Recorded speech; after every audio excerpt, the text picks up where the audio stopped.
Okay, welcome everybody. It's my great pleasure today to introduce Ben Bergen, who's joining us at a breakfast hour from UCSD, where he's currently a professor in cognitive science. Ben started out firmly in linguistics with both an undergraduate in linguistics at Berkeley and a PhD in linguistics at Berkeley, back then deep in the world of phonology. But he will be talking to us today about LLMs as distributional baselines for research on human cognition. So over to you without further ado, Ben. Thank you. And thank you for the opportunity to talk to all you folks uh and especially on this. I looked at the speaker list. This is quite an auspicious group of individuals that you have. It's a real honor to be included among them. So I'll just dive right in.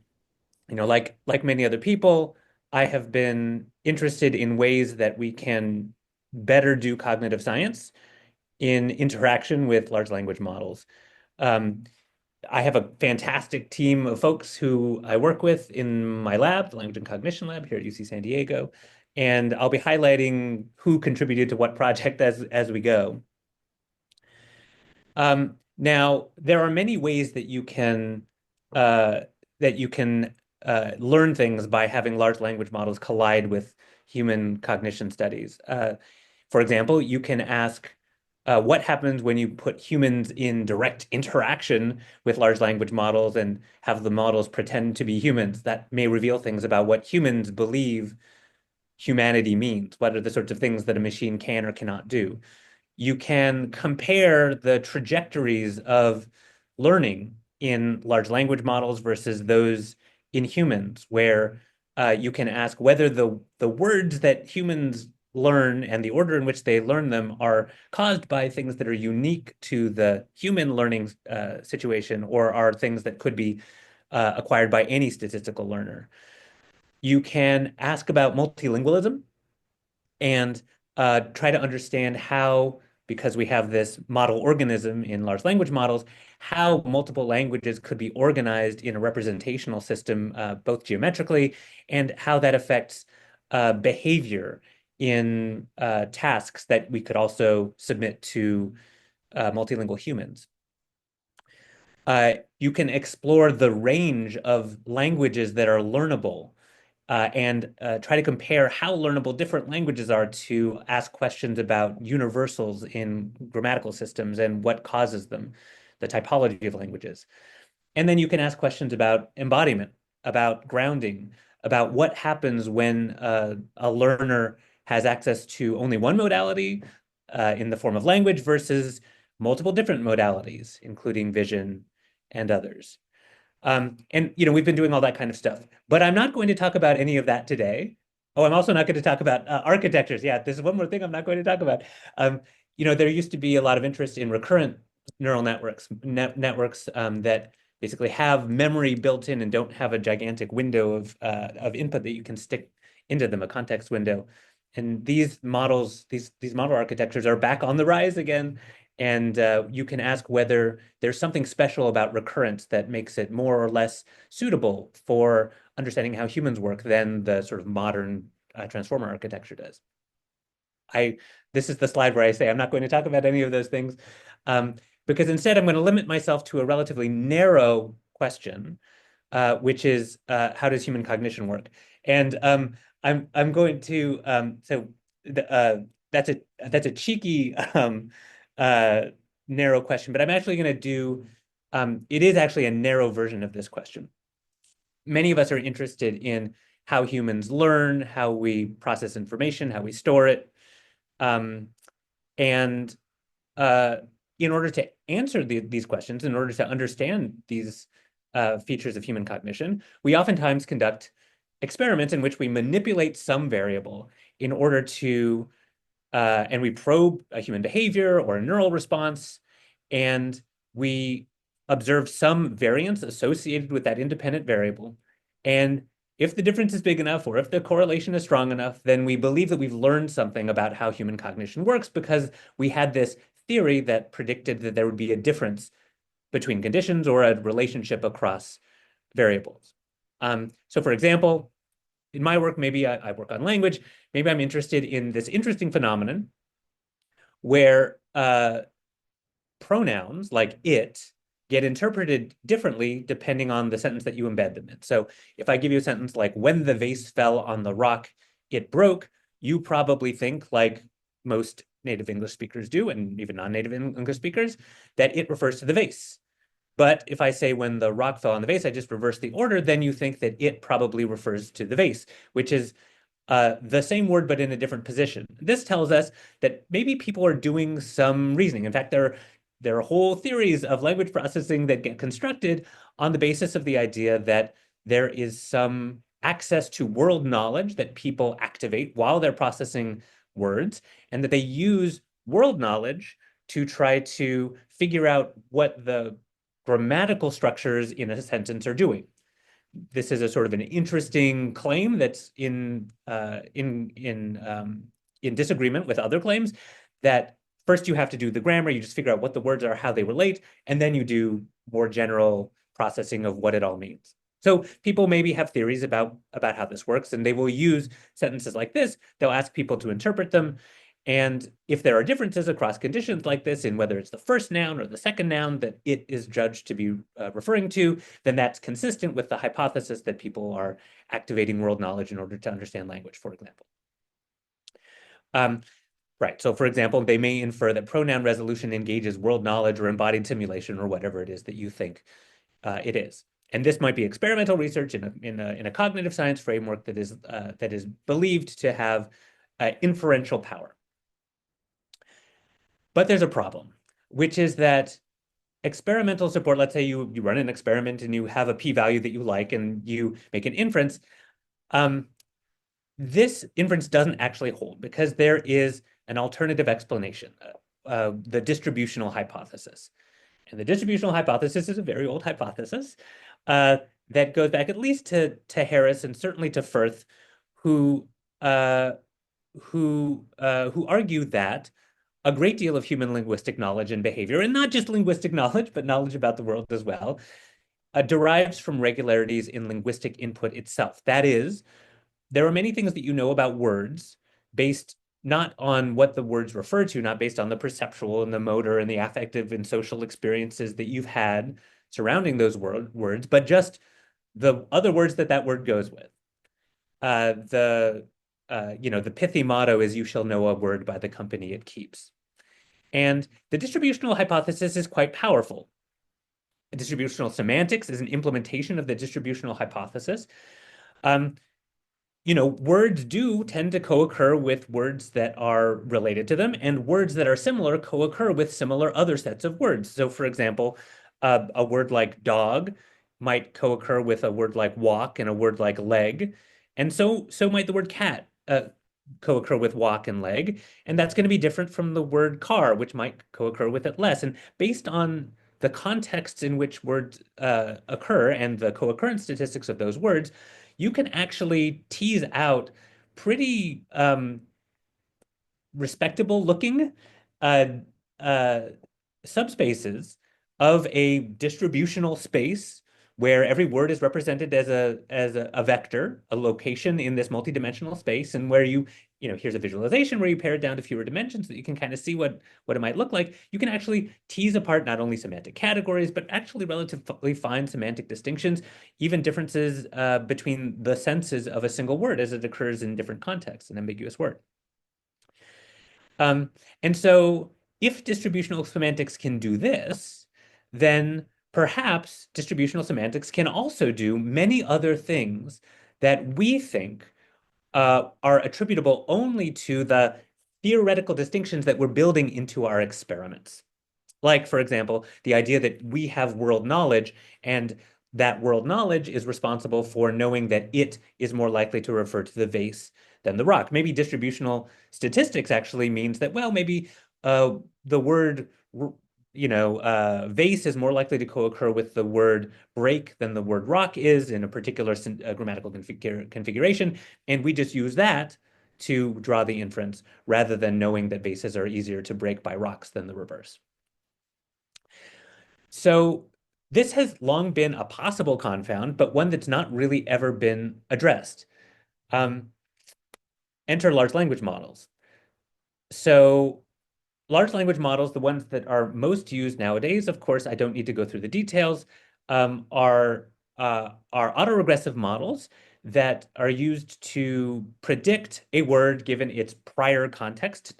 Typically, these are you can have bidirectional models too, but typically the ones that we see in practice and the ones that are most relevant to human tasks are ones that are only predicting a word based on its prior context, because of course humans can't see the future. These are typically now made up of a series of transformer blocks. I won't go through the details of how the blocks work, but they have layers, this feed-forward layer that's very much like old school connectionist multi-layer perceptron networks, and this self-attention layer that does magic that we won't go into in any detail now, because it's actually not relevant to um, the case that I'm going to make for a methodological approach. Um, right. So these large language models are actually outstanding implementations of or operationalizations of a distributional hypothesis, because unlike humans, they only learn from distributional statistics. We know that they don't have any access to social interactions, at least as long as they haven't been exposed to social interactions. And we'll talk about what large language models we have to use for this in order to make sure that that's the case. But they haven't been exposed to, they don't have perceptual input except indirectly as it is expressed through the language that they are exposed to. They don't have motor action. They have not been imbued with learning biases of any particular type that's aligned with theories of universal grammar or innate learning biases or anything like that. And so they can operate as a great implementation of a distributional hypothesis, and we can use them along with human behavioral and neurological research to better refine our experiments. And I'm going to talk about how we do that. Oh yeah, also they're big. Um, so this has started to become possible because large language models over the past 5 years have started to perform on a variety of tasks more and more like humans. So if we were having this conversation 10 years ago, um, I guess at the very beginning of LSTMs, maybe they're LSTMs, um, we would say, well, there's absolutely nothing that a large language model can tell us in a sort of mature cognitive psychological task, right? You give someone a reasoning task, of course the model can't do anything. Now, of course, they can, and scale seems to be a very important feature in that. Okay, so here's the general pitch. The approach that we've been adopting, and I find that it's a very productive one, and that's why I want to talk about it today, is to take these modern large language models as distributional baselines. Um, because they produce human-like behavior on many tasks, because they're trained using linguistic input alone, they can be used to establish empirical limits for how much linguistic behavior can be derived from language statistics alone. And so what we do, which is different for whatever reason, is different from what most people do in the literature, is not just to compare the language model's performance on some benchmark. So you give it a reasoning task, and it's accurate 82% of the time, and ask what the distribution of humans is. And well, it does better or worse or whatever. That's informative, and it tells us about the capabilities of the models. We do something different. So we actually quantify how much this omitted variable bias that I've argued is present in human behavioral and neural studies can be explained by the large language model, and we control for it. We partial it out and to make our human experiments better. The approach is you take a task that probes a human behavior, so like the one that I mentioned earlier, where you present people with, noun phrases that are in one of two orders, and you're asking them to draw an inference about what it refers to. Um, so this method assumes that you are testing some hypothesized cognitive mechanism for that behavior that would explain that behavior. You run humans on the task. You run suitable LLMs on the task. We'll talk on the next slide about what makes an LLM suitable. And then you measure how much of the variance in the human behavior on the task between the experimental conditions is explained by the model. And you see if there's anything left after you've partialed out what the model can do, what the distributional baseline gives you.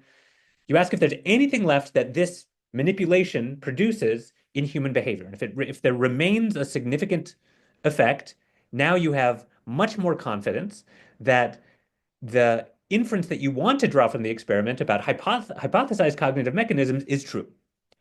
But if it does not survive this this control variable, then now you're in a more interesting place where you have a distributional explanation for the behavior. You have another alternate, the original explanation for the behavior, and now you get to do more science. Okay, so I want to say something about how you select a model for statistical baselines. This is fraught, and ultimately, there is not a good answer for this. But I'm going to tell you how we think about reducing the badness of our answer. So you need to have a model that's large enough to approximate the human behavior that you are trying to capture. So you don't want an underpowered model to underpredict what you could get out of statistical learning, out of distributional statistics. At the same time, there's a countervailing pressure, which is that you want it to be small enough to be a realistic proxy for human learning, and that is just going to be hard. Human brains have about 100 trillion synapses. GPT-3 Classic has about 170 billion parameters. That's a model that we like to use a lot because it doesn't have any fine-tuning or reinforcement learning, which I'll talk about in just a second. But you can use big llamas that are not fine-tuned or reinforcement trained, that sort of thing. Um, so if parameters equals synapses, then we're okay here, right? The model is not too large. If parameters equals neurons, which I would argue it probably shouldn't, then you already have in GPT-3 uh, far too many parameters. So this, worth talking about. Although it's probably the case that for any given task that you care about, you don't actually need the entire brain to explain what's happening in the system, in the human. And so maybe whatever it is, the 80 billion neurons that humans have, is even that an overestimate of how many you would need. In any case, so large but small. Of course, you need to make sure that you don't have any data contamination. So you don't want the model to have been exposed in its training data to the specific stimuli that the task is testing for. And more complicated, you probably don't want exposure to anything that's very similar to the task in the same way that you wouldn't want to bring in people and give them Raven's matrices if they've already gotten a different version of Raven's matrices and expect to get the same result as if they had not been exposed previously to a different version of Raven's matrices. You probably don't want anything quite like this task. The model should be architecturally suited to the human task, and that's why I was mentioning you want autoregressive language-only models if we're trying to do a distributional baseline kind of approach, or an RNN, recursive neural network, like these modern state space models. Those are also probably viable. LSTMs are probably viable in terms of the fact that they're not using information from the future, from words that follow the current word, which humans wouldn't necessarily have access to in the human version of a task. This is the hardest one. They need to be trained on a reasonable size of training data. So it's hard because we don't know how much language humans are exposed to. The estimate that everyone throws around is 100 million words by adulthood. That is almost surely false, but that's because it's not based on anything except for sort of back of the envelope estimation. But it's the best estimate we have. Certainly, it's within an order of magnitude of that, which is very different, as I'm sure you know, from what large language models are trained on. So GPT-3 Classic was trained on 300 billion tokens. DeepSeek, we discovered this month, was trained on 15 trillion tokens. 15 trillion is more than 100 million by a lot. This is tricky because these are different learning mechanisms. If you wanted, and I guess I would argue that it is well, let's hash this out in the discussion because I think this is a longer discussion. But um, regardless, this is a consideration. All things being equal, you would want a smaller training data set and a model that's more efficiently making use of that data like humans do, in order to better approximate how humans might be learning from distributional statistics. And then finally, you want to make sure that there are no humans in the loop. So if we care about a distributional baseline where we're just learning from the statistics of how words occur, how they distribute, then we want to make sure that we don't have like underpaid people in developing countries giving thumbs up and thumbs down to the model's behavior, as many industry labs do for in sort of reinforcement training with human feedback.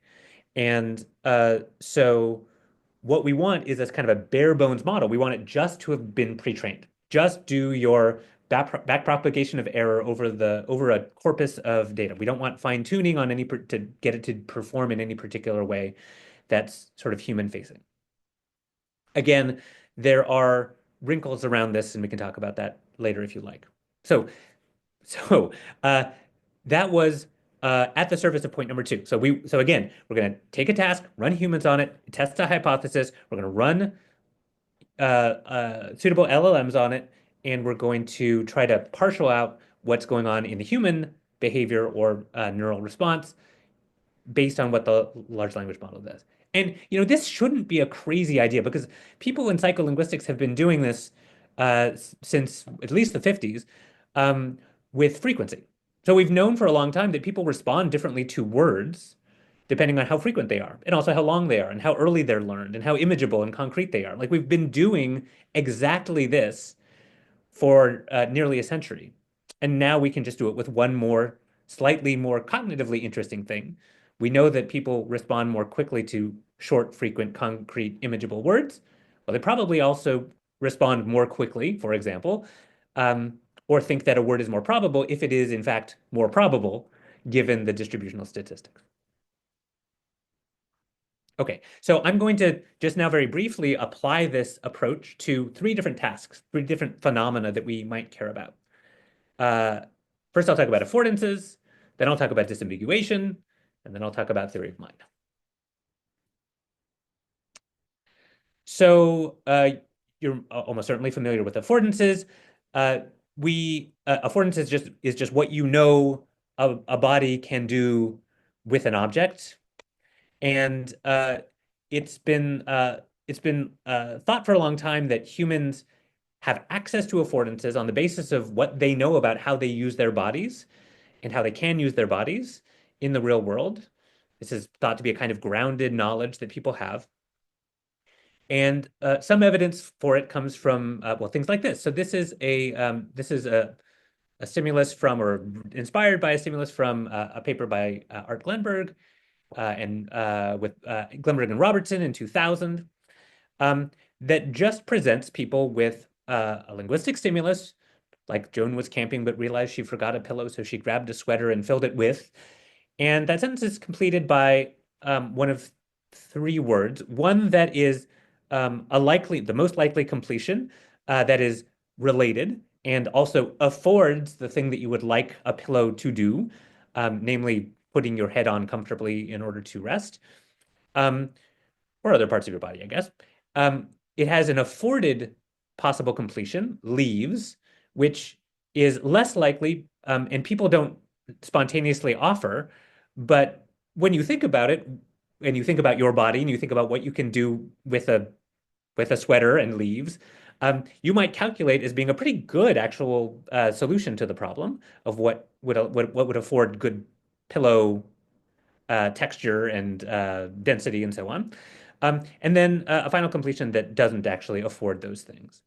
And in the original study, they gave this to people and asked people to rate how reasonable it would be for the sentence to end with each of these. And people, not surprisingly, thought that the related and afforded ones were better than the non-afforded one. So, and they inferred from this that people, but not machines, because back in the day they did actually something quite like, not exactly like the approach that I'm describing, but they ran this through the distributional semantic theories of the time, so through LSA and HAL. And what they found was that there was no difference for LSA and HAL between the afforded and non-afforded condition, because leaves and water are, neither of them are likely to occur in this context, or in this case, they're equally dissimilar to the prior context. But because humans show a difference between afforded and non-afforded, the inference is, okay, well, then humans are using something beyond distributional statistics of language. They're using something about how, maybe they're using imagination, simulation, embodied knowledge about the physical world, and so on. So we asked, it's 25 years later, is that still true? Oh, right, this is what humans say. That's what I just said. Um, so we used the exact same scenarios from Glenberg and Robertson, and we presented them to a bunch of LLMs, including GPT-3. This was now GPT-3 um, back when you could actually access the raw version of GPT-3 with no fine-tuning, no reinforcement training. And we took the probability of each word in that variable slot, in that last slot, and we computed the surprisal. So surprisable is just the negative log probability of a token. And what that means is, each token has a log, has a probability associated with it. Um, the model, that's what the model is doing. That's its objective function. And if so, the negative log probability is going to produce a value which scales well inversely with the probability, and is turns out to be a better. So taking the log just turns out to be a better proxy for human behavior than the raw probability does. So when you see these values, well, I'll show you in just a second. So we did it with the models, and we did it with a bunch of human participants. And I'm just going to show you the results. So this is humans. So we ask humans, how sensible is the sentence with this final word, and in the intervening 20, well, I guess 22 years, it turns out that humans have not changed, in that they still think that leaves is better than water in this stimulus and in stimuli like this. Um, so that's good. Um, when we do this with GPT-3, we find something interesting, which is that there is still, or there is now, as opposed to LSA and HAL in the year 2000, there is actually a significant difference in the language model's judgments about the probability, in this case, the log probability of the afforded versus the non-afforded stimulus. There isn't one, actually, interestingly, between the afforded and the related one, unlike humans. But focusing just here on the afforded non-afforded difference, um, we can see a couple of things. We can see that there is sensitivity here. The model is sensitive to the fact that leaves is a more likely word to occur in this context than water is. Um, and in fact, it does explain some of the variance in human responses. So we ran, like I mentioned, this through a variety of large language models, and you can see how much of this effect, the difference between afforded and non-afforded, is explained by the surprisal of each of these models. So this is GPT-3 surprisal, explains some of the marginal R squared. BERT explains some, Roberta explains less. But condition explains all of this. So that is in humans. So these are all trying to explain the variance in the human data explained by condition. Condition explains a bunch of it. These explain a little bit of it. And if you add surprisal to condition, you get only marginally more. So what this is telling us, okay, so this is just sort of visually telling us that there's a lot of variance in the human data explained by condition that is not captured by these large language models. And the way that we do this statistically is with a likelihood ratio test. So basically, we just try to explain the human sensibility judgment as a function of LLM surprisal. So that's like, in this case, let's say GPT-3 surprisal, uh, plus other things you might want to control for, let's say the frequency of the term, like we always do in psycholinguistics, other random effects. And then we run this model two ways. We run it just with that. So this is how much of the variability in human sensibility is explained by large language model surprisal and other factors. And then we run it another way. We run it with condition in there as well as another independent variable, whether it's afforded or non-afforded. And then we run a likelihood ratio test between these two models. We ask, does adding condition make the model significantly better? And if it does, that tells us there is variance associated with condition that is not explainable on the basis of whatever the large language model is doing. And when we do this for all of the different large language models, we find that the full model is significantly improved. It is significantly better than the base model, the one without condition. That tells us condition is still doing something here. So the results are mixed, right? Large language models are sensitive to affordance, in a way that HAL and LSA weren't in 2000, and presumably still aren't. Um, but it does not explain away the affordance effect in humans. There's still something more that the large language models cannot capture about what humans are doing in this task that is not about distributional semantics alone, cannot be extracted from distributional semantics alone, or at least is not extracted by these operationalizations of how distributional learning would go. Okay, that's example number one. Example number two is disambiguation. This is going to bring us back uh, to the to the example that I used to sort of pump your intuition at the very beginning with the vase and the rock. So we created 30 new scenarios that were kind of like this. If you're familiar with the Winograd schemas, this is kind of Winograd-like, um, but different in format and different in that it has a common format across all of the different stimuli. These are novel. No one has ever used these, as far as we know. These particular stimuli, and we did a contamination analysis on the model that we used, so we believe that these stimuli were not in the training data. Now, we pumped them into OpenAI's API, so they're probably in there now. We could not probably conduct this experiment and expect there not to be contamination anymore, at least not with OpenAI. And that's another problem we can talk about later. So our question was, how much of this disambiguation effect, where humans disambiguate to the first noun phrase here, but the second noun phrase here, how much of that is driven by the prediction of next words on the basis of distributional statistics alone, and how much is due to something else, like perhaps knowledge about the breakability of two objects when brought into contact with one another? So we started by just trying to directly gauge how much could be explained by world knowledge. So in the Winograd schema challenge, and Winograd schemas in general, people just sort of a priori say, well, everyone knows that if a vase falls on a rock, the vase is going to break, right? That's how you build your stimuli. So we wanted to do it like a little bit more concretely. We normed them. So we asked people, if a vase fell on a rock, which would be more likely to break? And we actually asked it in both orders. If a rock fell on a vase, which would be more likely to break? Because we wanted to make sure that we were matching the order of the event that's described in the content of the sentence that describes this event. Um, so we get a norm. We know how likely each is to break, or whatever the stimulus is.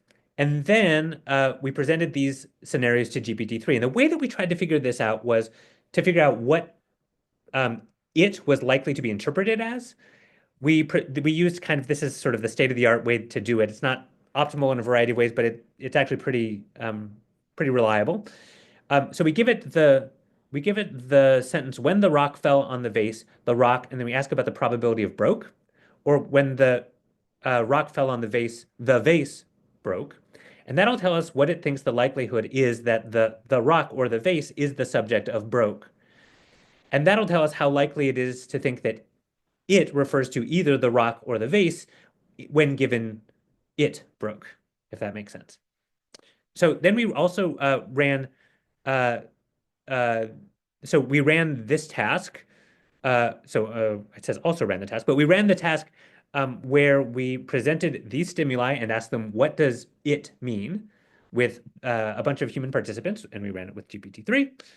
And here's what we got. So this is on the y-axis, you see the human probability that either the first noun or the second noun will be the one that it refers to.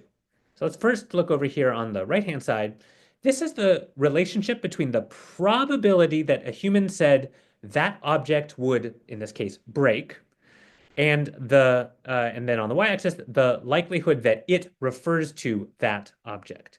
And what you can see is a very strong correlation. So in a sentence like, when the vase fell on the rock, it broke, humans say, on the basis of the norming, that the vase is more likely to break, and the vase is also more likely to be the one that it refers to for humans. So people are using what appears to be world knowledge, what could be world knowledge, what has previously been interpreted as world knowledge, to decide what it refers to. Strong correlation here. This is on the left-hand side, the purple figure is the relationship between the language model prediction, in this case GPT-3, model prediction of the um, that that particular object referred to by a given noun phrase would be the thing to break or whatever the verb is. And this again is the probability that humans attribute to it. And you can see that there is again a positive correlation, just like in the first study that I talked about, there is sensitivity here. This is a positive relationship between the two. However, if you take these values, these correlations, these predictions, and you introduce them as covariates in the same likelihood ratio test approach that I described earlier, where you are predicting people's human probabilities of nouns on the basis of both the human likelihood of that object, so the human sort of world knowledge and the distributional knowledge versus distributional knowledge alone, world knowledge once again predicts a whole lot of the variance. It's still explaining a lot of what humans are doing above and beyond what the large language model is doing, as maybe indicated here by the stronger, more linear relationship for human-human versus model-human relationships. We also did an online processing version of this. So if you were a psycholinguist, you might think, oh, well, but these are offline judgments. What we really care about is online processing in real time. And so we embedded these sentences in a context. Oops, that's the results. We embedded them in a context. So when the vase fell on the rock, it broke, and then we gave people more stuff. Jennifer darted over to the shelf and saw that now we give them either the vase or the rock was still intact on the floor. Now, if you thought that it referred to vase, then when you read the vase was still intact, then you're confused. But if you think that it was the rock, then when you get to vase, then that's fine because you think that the rock broke. So we can actually measure people's reading times in a self-paced reading task. They're just pressing a button to get to the next group of words. And what we find is that what we expect to find, as in previous research, is that when people get to something that is inconsistent with a commitment that they've already made in language processing, they should slow down. And they should slow down potentially on the word itself, but actually more often in a spillover region. So reading time studies like this oftentimes find the greatest slowdowns in the first couple of segments immediately following the inconsistent word. People read and then they realize, oh, wait, hold on, what did I read? And they slow down. So we did a reading time task, a self-paced reading task. And so this is what GPT-3 does in terms of now we're approximating reading time with surprisal, which is sort of common and it's shown to be the best metric out of these large language models to predict human behaviors like reading time. So here, this is the critical region here, the manipulation. She's the blah blah blah, and saw that the vase or the rock was still intact on the floor. So this manipulates which object it is. This is this bit 4 here is what's consistent or inconsistent with what we believe they previously interpreted an earlier sentence with. And then here are our spillover regions, 5, 6, and 7. And whether the object here, vase versus rock, is consistent or inconsistent with what we believe humans would attribute in their earlier sentence, the large language model makes no difference. What you're supposed to see here is that there is no difference between these two curves. That is different from humans. So humans slow down significantly on the region directly following the information that is inconsistent with what they previously attributed. Now, they were not told that there was going to be inconsistent information. They were not told that that there was anything in this task. They were only given one version of each stimulus. So this was just driven by commitments that they made earlier in the passage. And of course, if we run the likelihood ratio test, which I guess I'm not showing here. Oh, I am showing that here. Good. We find that the large language model, of course, cannot explain this reading time effect in humans because it does not show any difference between the reading times in these conditions in humans. So this is a case where the model is actually not sensitive enough to detect any difference here, and of course doesn't explain away human behavior. And now we have an opportunity to come up with what is in fact the explanation for this human difference. Is it in fact that people are making commitments on the basis of what they know about the world? to how to what is happening in a scene and what it, for example, refers to disambiguating. Final example I'm going to talk about is theory of mind. Um, as I'm sure you know, most neurotypical human adults represent and reason about the mental states of others. Um, there's lots of interesting questions about what other animals do it, at what age humans do it, how it may be different across neurotypes, and so on. Um, there are different theories of where this comes from. So it could result from some biological endowment. There could be a maturation course that it undergoes. There are lots of reasons to believe that early social interactions are critical to its development on the basis of people who have had limited exposure to social interactions. Um, there's also been a lot of work arguing that it could be driven by language exposure itself. We know that there is lots of language like know and believe that directly calls into question what the knowledge and beliefs are of others. It has particular syntax that goes with it. We know that X and believe that X.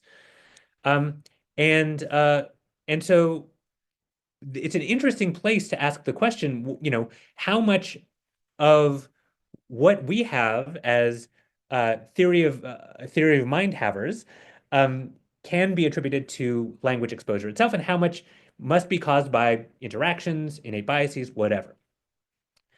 So we asked this first using a linguistic false belief task.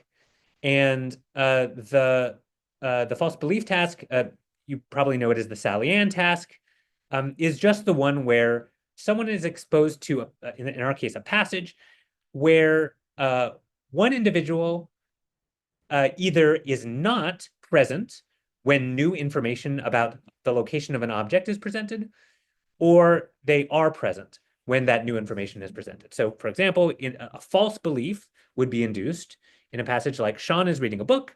When he's done, he puts the book in the box. Then Anna comes into the room. Sean leaves to get something to eat in the kitchen. While he's away, Anna moves the book from the box to the basket. Sean comes back into the room and wants to read more of his book. Sean thinks the book is in the. Okay. So Sean, not having been in the room when the box moved from the box to the basket, probably thinks that the book is still in the box. Um, Whereas in the true belief passage, um, Sean was present, watched the book move from the box to the basket, and so should believe that the book is in the basket.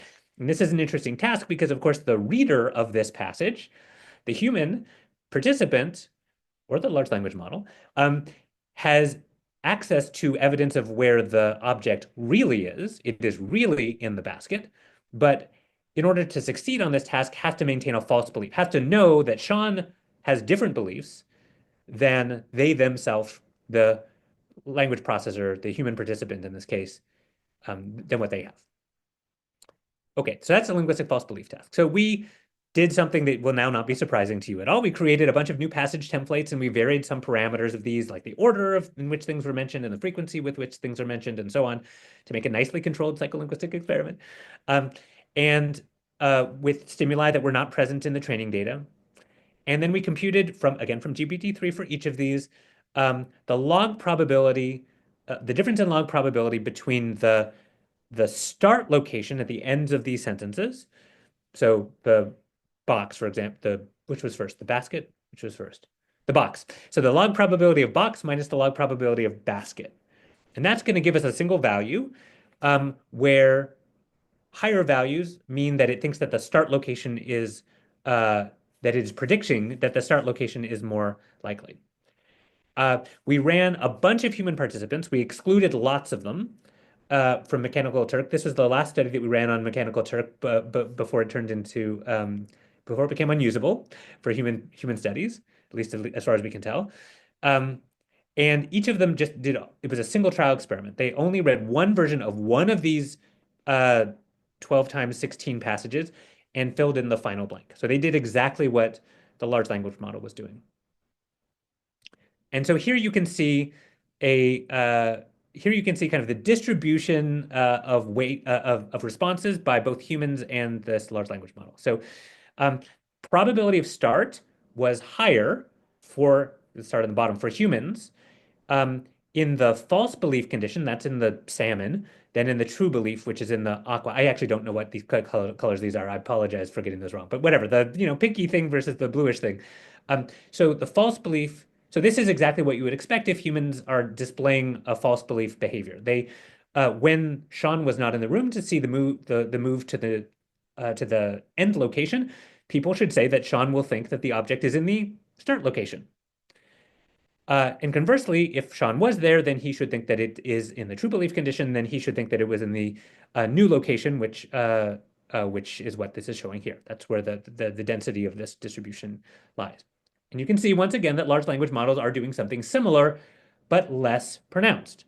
The large language model, when you include the large language model prediction in this likelihood ratio test, it does not explain away all the variance that is explained by false belief versus true belief in humans. There is still a bunch of variance to be explained by false belief versus true belief in humans.